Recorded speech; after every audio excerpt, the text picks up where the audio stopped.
So what's up mga katobero, no? Umagang kay ganda na naman po sa ating lahat. Ayan, bali naka-assign tayo ngayon sa CR. Tingnan natin mabuti. Ayan, nakakabit na yung ating tangke. Ito yung ating tangke. So what's up, no? Ayan. So tour ko muna kayo ako. Sana tayo gumagawa. So ayan, let's see natin, no? Ayan, kumpleto na yung ating gamit. So kakabit na natin yan.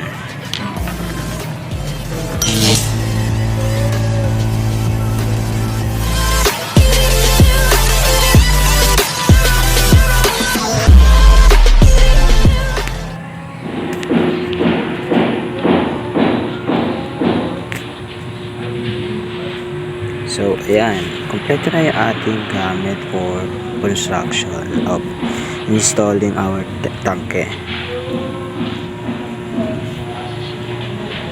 So marami na akong video nito, pero sabi ko nga pinaulit-ulit lang natin guys.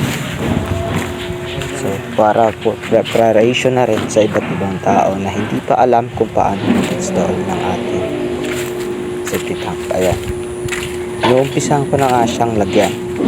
So hinihigitan ko na yung bawat tornilyo na ikakabit natin. So sobrang hirap niyan, kasi kailangan dalawa yung ating item na gagamitin. So ayan,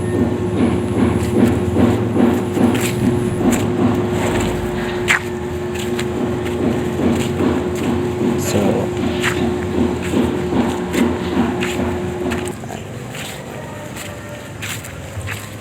ayan, ay kita nyo tapos na siya layout. Then i-install naman natin yung kanyang tinatawag na bidet. Ito yung panghugas ng ating kamay kung tayo ay nasa CR.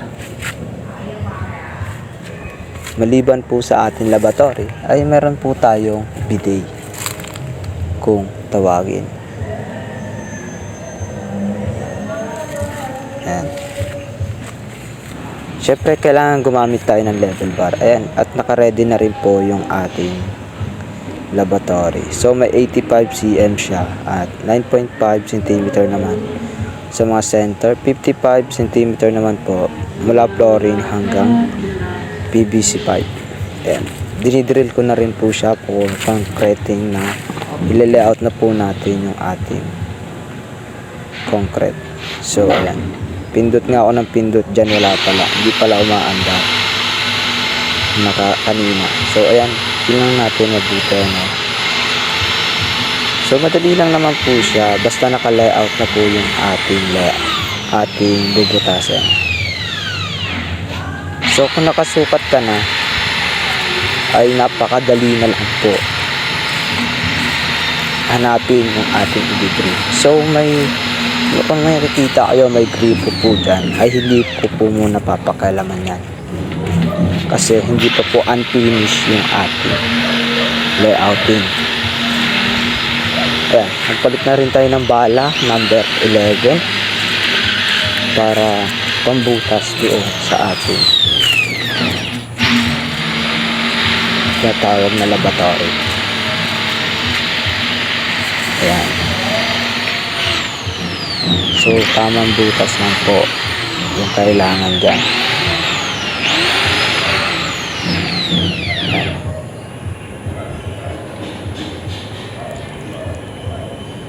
At syempre, ayan, may guide naman po tayo. So hindi ko na kailangan yun kasi kapag-aralan ko na rin naman yun. At ilang beses ko na rin naman ginawa yung pag-i-install ng laboratory. Ayan, kung nakikita nyo may mga number pa. 9.5, 4 cm, 4.5, 5 cm. Yan. You know.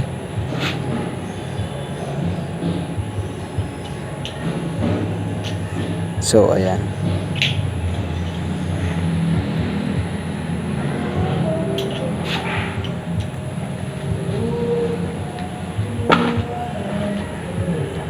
Ayan, iikot na rin po natin. Ayan, may gamit din akong katalang number 6 yung sukat Iba-iba kasi yung katalang ginagamit ko.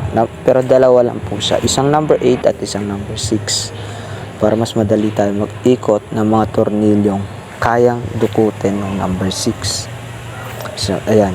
Kita nyo, dalawa po yan. Isang number 8 at isang number 6. At mayroon po tayong level bar. Ayan. You know. Ayan, gamit na rin po natin yan. So, i-install na natin yung laboratory. So, ayan, ikakabit ko na po siya, no?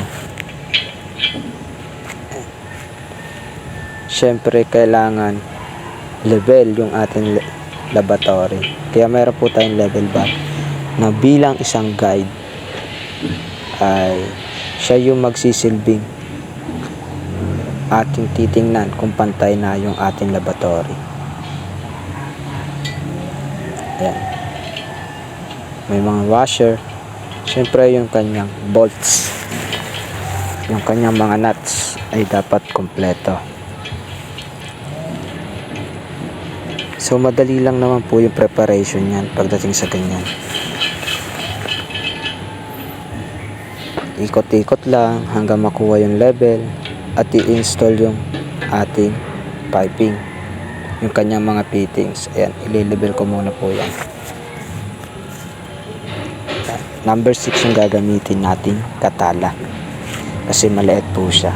Pero nakaraan nung hindi pa ako naka-order, ang ginamit ko po dyan ay yung number 8. Sabi ko nga, sobrang hirap pag yung mahaba yung ginagamit, lalo na pagdating sa mga dukutan eh hindi madudukot. So paano naman yung iba, di ba? Paano naman siya?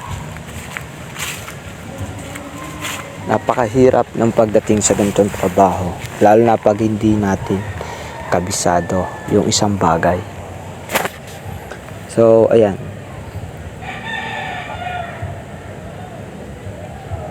yun o, binilisan ko na at nagmamadali na kami dyan dahil napakarami pang trabaho nakapila. So ayan, tapos na rin yan at ikakabit na lang din yung mga fittings nyan.